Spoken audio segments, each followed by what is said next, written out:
નમસ્કાર વિદ્યાર્થી મિત્રો, આજે આપણે નિબંધની ચર્ચા કરીએ છીએ। નિબંધનો વિષય છે હાયરે મોંઘવારી અથવા માઝા મુક્તિ મોંઘવારી અથવા સસ્તી થયેલી મોંઘવારી અથવા મોંઘવારીનું માર ન આવે તેનો પાર અથવા સોંગી થઈ મોંઘવારી માનવ થયો લાચાર। વિદ્યાર્થી મિત્રો, આ રીતે કોઈ પણ ટાઇટલ સાથે નિબંધ પૂછાય તમારે આ જ નિબંધ લખવાનો છે। આજના સમયમાં મોંઘવારીએ માઝા મૂકી છે।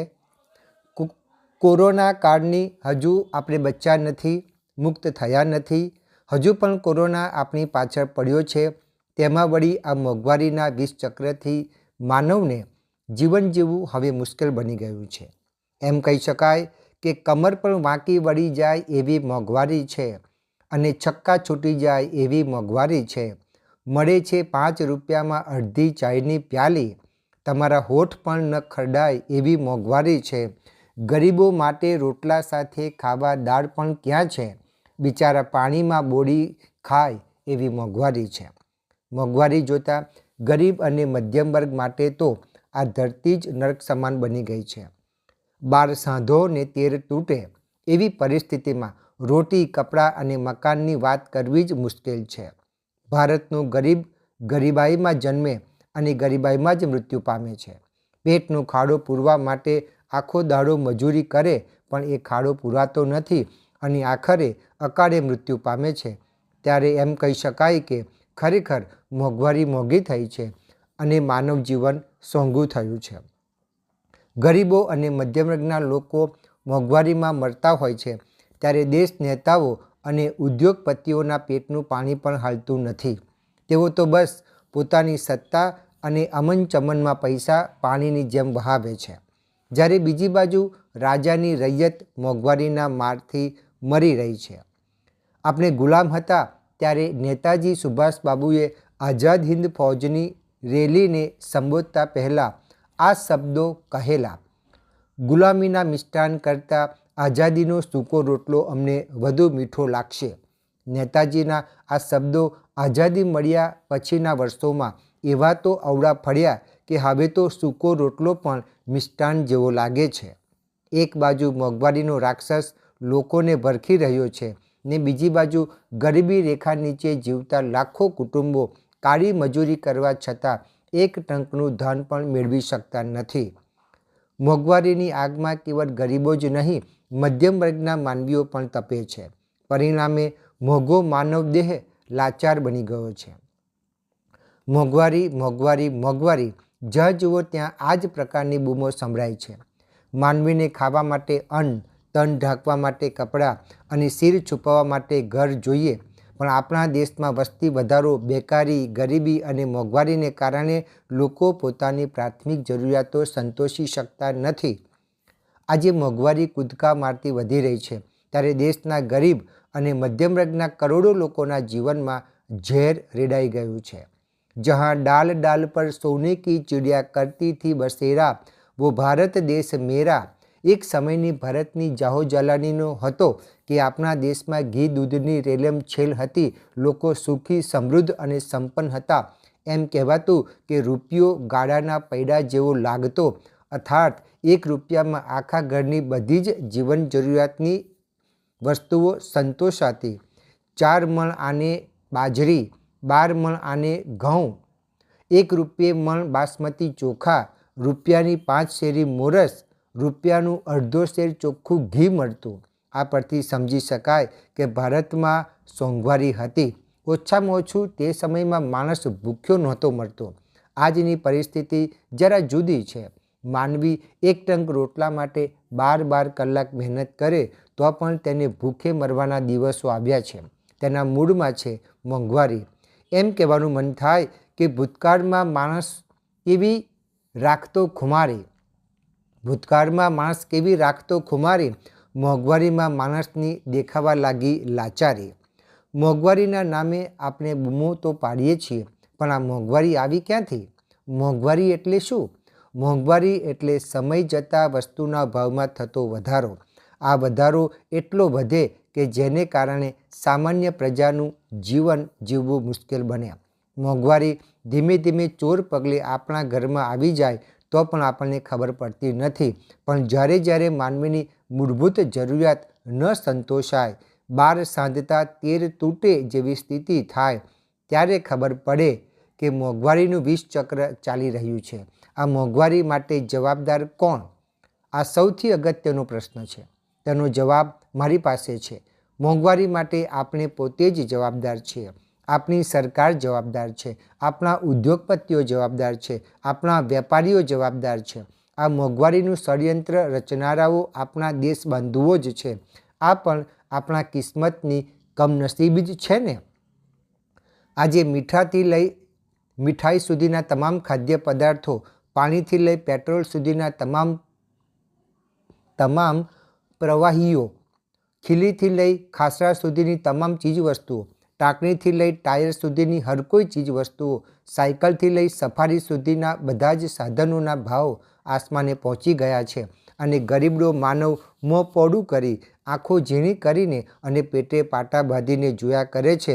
ત્યારે એમ કહી શકાય કે પહેલાંના લોકો મરતા ગરીબાઈથી અને અત્યારના લોકો મરે છે મોંઘવારીથી. રોજની જીવન જરૂરિયાતોના ભાવ ભડકે બળે છે.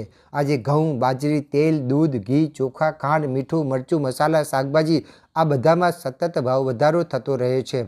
આજે 1 લીટર 80 રૂપિયે, ગેસ સિલિન્ડર 780 રૂપિયા, 1 કિલો તુવર દાળ 110 રૂપિયા, 1 લીટર તેલના 100 રૂપિયા, પેટ્રોલ ડીઝલના 100 રૂપિયા. વિચાર કરો, બિચારો માનવી જીવે તો કેવી રીતે જીવે?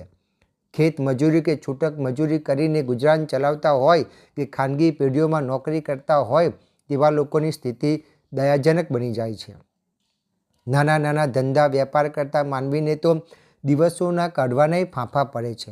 મધ્યમ વર્ગનો માનવી તો સતત ઘંટીના 2 પડની વચ્ચે ભીસાતો રહ્યો છે ને રહેશે તેવું તો હાલની પરિસ્થિતિ જોતા લાગે છે.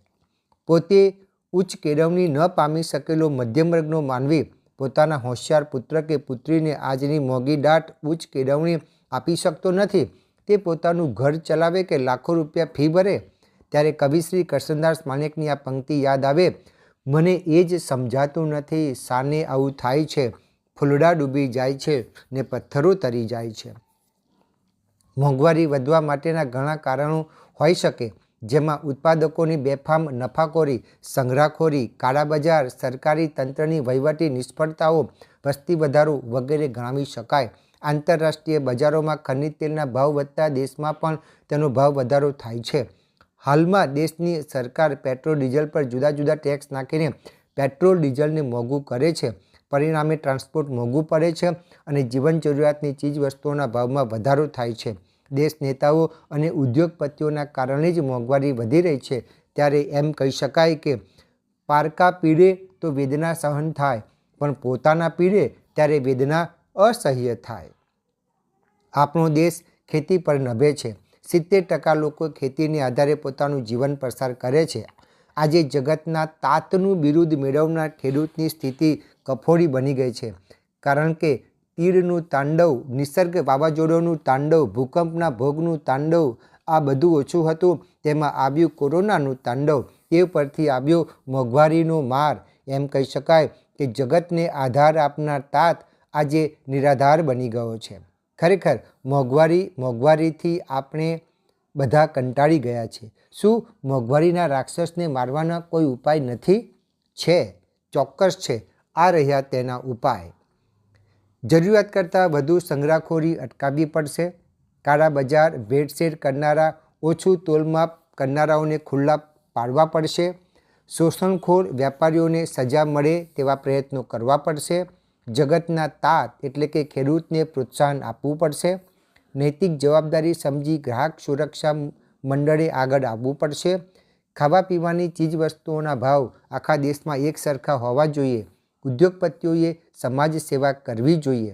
આમ આ બધા મોંઘવારીને રોકવાના ઉપાયો તો છે, પણ તેનો અમલ કડક નિયમો મુજબ કરવામાં આવે તો જ મોંઘવારીનો અંત આવી શકાય. લોકોએ પોતાની રહેણીકરણીમાં થોડું પરિવર્તન લાવી મોંઘવારીના રાક્ષસને મારી શકે છે. લોકો પોતાની હાડમારીઓને ઘટાડવા